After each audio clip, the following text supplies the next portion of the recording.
Good day, ladies and gentlemen. Welcome to another video na sasagot sa inyong mga katanungan at may na-encounter na naman po tayong katanungan na marahil katanungan din naman po ninyo. Nandito po tayo ngayon sa kanyang message, sa kanyang post. Kapag nagre-loan po ba kay G-Loan, may cashback pa din po ba? Sabi niya. Naku mga kaibigan, dati ang cashback po ni G-Loan ay dumarating every first week of the following month. Kapag nagbayad ka ngayong September 1, matatanggap mo ang iyong cashback interest October ng first week.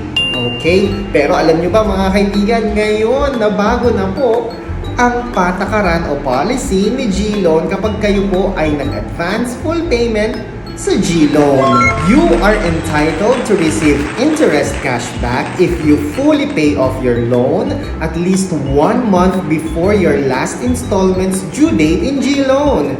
If you qualified for interest cashback, you will receive it 14 business days after full payment. Maliwanag po mga kaibigan, 14 business days. Pag sinabing business days, kasama ba ang Sunday?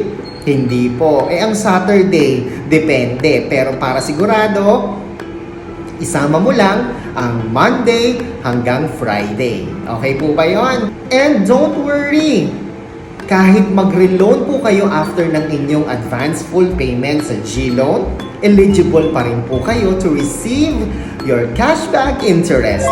Ako po si Chico. Enjoy the rest of the day and God bless po!